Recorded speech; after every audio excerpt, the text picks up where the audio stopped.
Lancement ce mardi 15 mars d'une campagne syndicale sur le travail décent et la production responsable du cobalt. La cérémonie a eu lieu à Kinshasa. Vous aurez les détails dans ce journal. Et puis en international, hausse des consommations des riz en Afrique subsaharienne.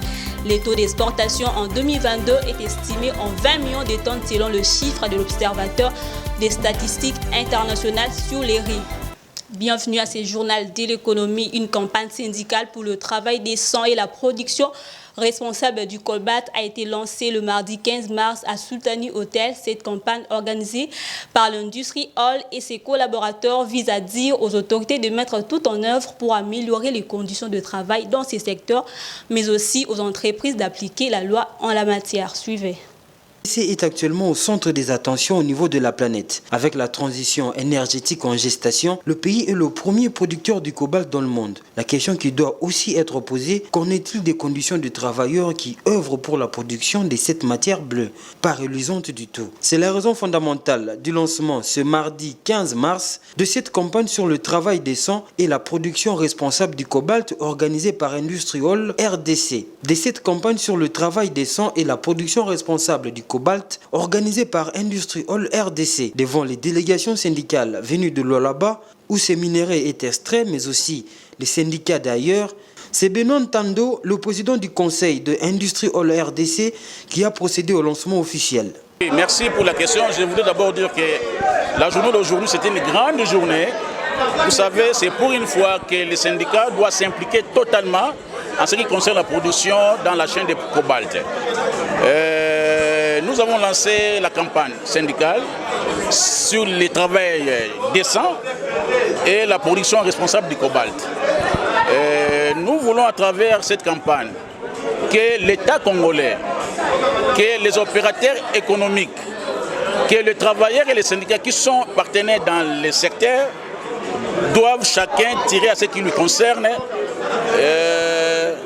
les intelligences pour une production de cobalt responsable. Didier Okonda est secrétaire général de TUMEC et membre d'Industrie Hall.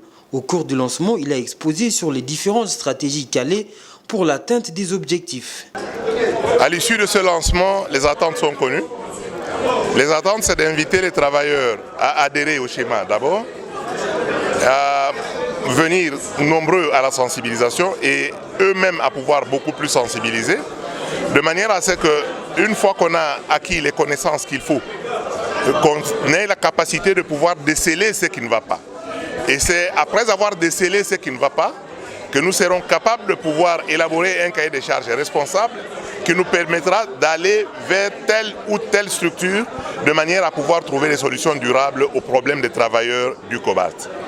La cérémonie du lancement de cette campagne syndicale a été aussi marquée par la projection des messages de solidarité venus des membres d'Industrie Hall Global depuis Genève et des faits en présentiel à Kinshasa. Industrie Hall Global Union est fondée en 2012, ayant son siège à Genève, la capitale suisse. C'est une délégation syndicale qui représente 50 millions de travailleurs dans 140 pays, dans le secteur énergétique et manufacturier. Il est une force de solidarité mondiale qui lutte pour les meilleures conditions de travail et les droits syndicaux dans le monde entier. En RDC, elle regroupe 5 grandes organisations syndicales, à savoir CDT, CSC, OTUC, TUMEC et UNTC.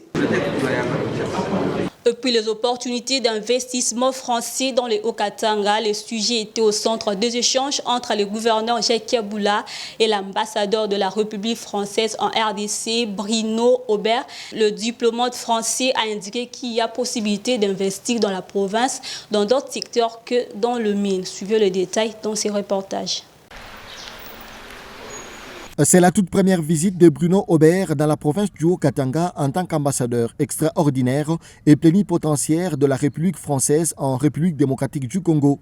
Reçu chaleureusement par le gouverneur Jacques Kaboula Katoué, à qui il a fait savoir l'intérêt de la France pour la région poumon économique du pays. Il était important de manifester d'abord l'intérêt de mon pays et mon intérêt propre, l'intérêt de la France pour ce qui se passe au Katanga, qui est une part essentielle de la RDC, qui est un peu un des poumons économiques du pays.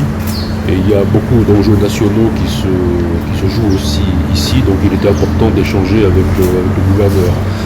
Et donc ce que la population du Katanga peut retenir, c'est un intérêt très fort de la France et de la représentation française en RDC pour cette région.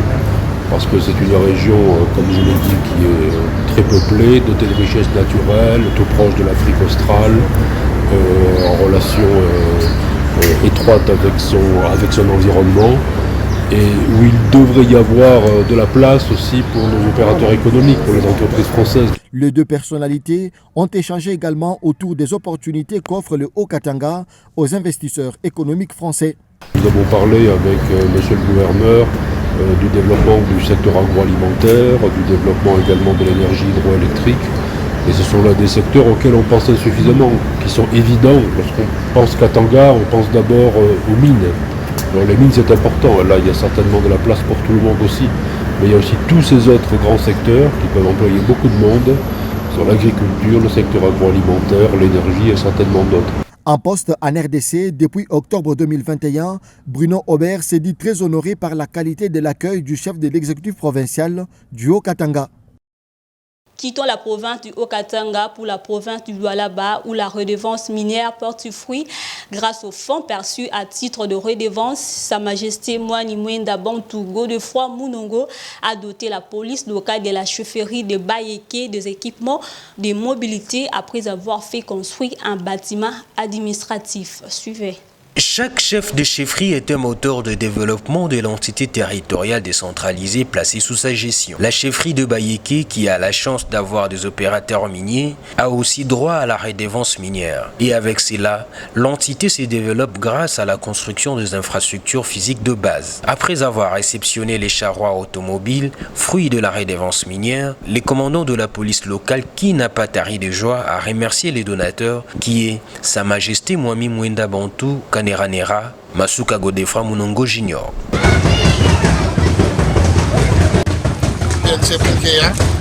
Comme promis, finalement, voici ce qui est à vous pour réussir dans les missions et le travail.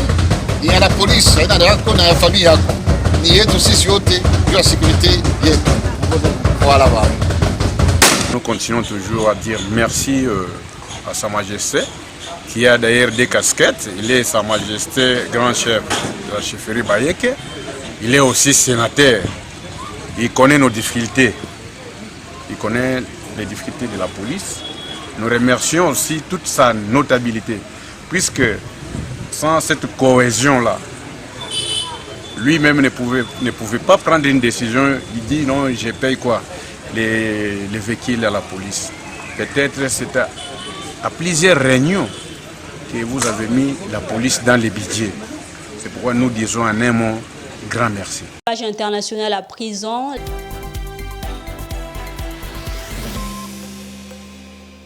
L'activité des crédits au sein de la communauté économique et monétaire de l'Afrique centrale a baissé de 19,98%. Le montant de nouveaux crédits mis en place est passé de 3 820,7 milliards de francs CFA au second semestre 2020 à 3 057,6 milliards de francs CFA au premier semestre 2021. Les grandes entreprises restent le principal bénéficiaire de crédits bancaires avec 58,52% du volume total. Du deuxième semestre 2020 au premier semestre 2021, l'activité de crédit au sein de la communauté économique et monétaire de l'Afrique centrale CEMAC s'est inscrite en baisse de 19,98%. Le montant des nouveaux crédits mis en place est revenu de 3 820,7 milliards de francs CFA au deuxième semestre 2020 à 3 057,6 milliards au premier semestre 2021, d'après des indications d'Abbas Mahamat Toli, le gouverneur de la Banque des États de l'Afrique centrale BEAC. Cette réduction a été attribuée aux effets de la pandémie de Covid-19. Le banquier a son comportement. Si le risque est élevé, lui, il augmente le niveau de crédit, de garantie. La garantie n'est pas offerte. Le banquier préfère garder sa marchandise par devant lui. Et sa marchandise s'appelle le crédit. Au sein de la zone CEMAC, un rebond de l'activité économique a toutefois été noté au cours de l'exercice 2020-2021. Une relance qui a atteint 8% en glissement annuel. Et dans ce contexte, les grandes entreprises demeurent les principales bénéficiaires des concours bancaires avec 58,52% du volume total, suivi des particuliers à 17,82% et des PME à 17,17%. Les banques commerciales constituent l'essentiel de l'offre, représentant 98, 0,85% de l'encours total. Des experts préconisent une diversification des offres de crédit. On peut penser maintenant aux banques de développement qui ne sont plus la banque commerciale, mais là, c'est les pouvoirs publics qui doivent y penser parce que les banques de développement nous donnent la possibilité donc de financer, non pas en tenant compte spécialement des performances ou des critères purement financiers, mais plutôt des critères d'ordre économique. En 2022, les établissements de crédit de l'espace CEMAC font face à une croissance de la demande de financement de la part des entreprises et des particuliers. Le 1er mars, 200 milliards de francs CFA de liquidités ont été injectés dans les établissements financiers par la BEAC. Et puis en Afrique subsaharienne, la consommation du riz a connu une hausse soutenue sur la dernière décennie. Si les nombreuses nations ont affiché leur objectif de parvenir à l'autosuffisance en riz, les importations de la céréale continuent d'augmenter. En 2022, elles pourraient importer 20 millions de tonnes de riz paddy. C'est ce qui indique l'Observatoire des statistiques internationales sur les riz. Les détails dans cet élément. C'est 20 millions de tonnes de riz paddy que l'Afrique subsaharienne pourrait importer. Ces stocks prévus seraient en hausse de 12,3% par rapport au volume de l'année précédente, soit 17,8 millions de tonnes. Il marquerait un nouveau record pour la région qui représente déjà le tiers des importations mondiales. D'après l'Office de statistique internationale de riz, l'Afrique subsaharienne devrait satisfaire principalement sa demande d'importation grâce à l'Inde, son principal fournisseur. Dans le pays asiatique, la performance du segment à l'exportation en 2021 a permis à de nombreux acheteurs africains d'avoir accès à d'importantes quantités de riz à des prix compétitifs. L'Inde, qui représente actuellement le premier exportateur mondial de riz, a compté pour 42% des envois totaux de riz et pourrait encore accroître ses expéditions en 2022. Une telle tendance profiterait aux importateurs majeurs du continent comme le Nigeria, la Côte d'Ivoire et le Sénégal. Pour rappel, le riz représente la deuxième céréale la plus consommée après le maïs en Afrique subsaharienne. La région importe 40% de ses besoins dans la graminée. Et pour finir, selon le Bureau national des statistiques, le chiffre de janvier à février pour les principaux indicateurs économiques de la Chine ont été meilleurs que prévu, et cela malgré de vents contraires dans un environnement extérieur difficile et des cas de Covid-19 dans le pays. Selon le Bureau national de statistiques, l'économie chinoise a maintenu une reprise régulière au cours des 2 premiers mois, jetant ainsi une base solide pour un bon départ au premier trimestre. La production industrielle à valeur ajoutée du pays a augmenté de 7,5% d'une année sur l'autre au cours de la période janvier-février, soit 3,2 points de pourcentage de plus qu'en décembre, a indiqué ces bureaux avant d'ajouter que les ventes au détail ont augmenté de 6,7% au cours des 2 premiers mois sur une base annuelle contre 1,7% en décembre 2021. Les investissements en actifs fixes ont pour leur part augmenté de 12,2% d'une année sur l'autre au cours de la période janvier-février contre 4,9% pour l'ensemble de l'année 2021. Par ailleurs, le Bureau national de statistiques a indiqué que le taux de chômage urbain étudié s'est élevé à 5,5% en février, soit l'équivalent de la même période de l'an dernier. Malgré les améliorations, le Bureau national de statistiques a noté que l'économie chinoise était toujours confrontée à de multiples défis, affirmant tout de même que davantage d'efforts étaient nécessaires pour assurer la stabilité tout en poursuivant le progrès, approfondir les réformes, élargir l'ouverture et favoriser un développement de haute qualité. Ce journal est terminé, place au rappel de titres. Lancement ce mardi 15 mars d'une campagne syndicale sur le travail décent et la production responsable du cobalt. La cérémonie a eu lieu à Kinshasa. Vous avez suivi dans ce journal. Et puis en international, hausse des consommations de riz en Afrique subsaharienne. Les taux d'exportation en 2022 est estimé en 20 millions de tonnes selon les statistiques de l'Observatoire international sur les riz. Ce journal est terminé. Merci à vous de l'avoir suivi. Au revoir.